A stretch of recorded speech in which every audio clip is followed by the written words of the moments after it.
ഇപ്പോൾ ഹലോ മച്ചന്മാരെ, നമ്മുടെ ഒരു പുതിയൊരു വീഡിയോയിലേക്ക് എല്ലാവർക്കും സ്വാഗതം. ഈ കാണുന്നത് നമ്മുടെ ഒരു പഴയ ഒരു പഞ്ചായത്ത് ടോർച്ച് എന്നൊക്കെ പറഞ്ഞില്ലേ, ആ മോഡൽ ഒരു ടോർച്ചാണ്. ഏകദേശം 1 കിലോമീറ്ററോളം എങ്ങാണ്ട് വെട്ടം ചെല്ലുന്ന ഒരു ടോർച്ചാണ്.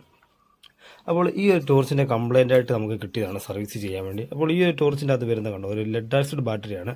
അപ്പോൾ ഈ ഒരു ബാറ്ററി മാറ്റിയിട്ട് നമ്മുടെ ലിഥിയം അയൺ ബാറ്ററി, അതായത് 3.7 ലിഥിയം ബാറ്ററി വെച്ച് ഏകദേശം ഒരു 4 മണിക്കൂറോളം ബാക്കപ്പ് കിട്ടുന്ന രീതിയിൽ നമ്മൾ നല്ല അടിപൊളിയായിട്ട് നമ്മളങ്ങ് ചെയ്ത് എടുത്തിരിക്കുക.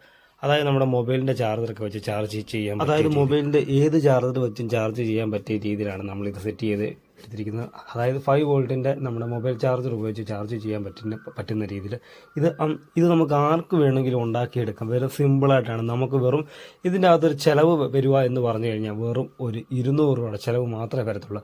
അതിന് പകരം നമ്മളിപ്പോൾ ആ സ്ഥാനത്ത് ഒരു ലെഡ് ആസിഡ് ബാറ്ററിയാണ് വീണ്ടും മേടിച്ച് വെക്കുന്നെങ്കിൽ വീണ്ടും അതൊരു 3 മാസം അല്ലെങ്കിൽ 6 മാസം അങ്ങനെ ഏറ്റവും പോയി കഴിഞ്ഞാൽ ഒരു 6 മാസം വരെ ഓടത്തുള്ളൂ. ഈ ഒരു സാധനം എന്ന് പറഞ്ഞു കഴിഞ്ഞാൽ നമ്മുടെ ലിഥിയം ബാറ്ററി ഏകദേശം കമ്പനി പറയുന്നത് 20 വർഷത്തോളം വാറണ്ടിയാണ്. ഏകദേശം കുറഞ്ഞത് ഒരു 7 വർഷം 10 വർഷമൊക്കെ ഒരു കുഴപ്പമില്ലാതെ ആ ബാറ്ററി വർക്ക് ചെയ്യും, ഒരു കുഴപ്പമില്ല. അപ്പോൾ നമ്മുടെ ഈ ചെറിയൊരു ചാർജ് മൊഡ്യൂളും ഈ ഒരു ഇതെല്ലാം കൂടെ വെച്ച് സെറ്റാക്കി കഴിഞ്ഞാൽ കണ്ടോ, നല്ല അടിപൊളി സാധനമാണ്. അപ്പോൾ ഇത് ആർക്ക് വേണം സെറ്റ് ചെയ്യാം. അപ്പോൾ നമ്മളിത് ഉണ്ടാക്കുന്നതിൻ്റെ ഫുൾ വീഡിയോ നമ്മുടെ ചാനൽ അത് ഞാൻ അപ്ലോഡ് ചെയ്തിട്ടുണ്ട്. അപ്പോൾ വീഡിയോ ആദ്യമായിട്ട് കാണുന്നവരാണെങ്കിൽ വീഡിയോ കാണുക. Thank you. അതോടൊപ്പം ചാനൽ സബ്സ്ക്രൈബ് ചെയ്യാനും മറക്കല്ലേ.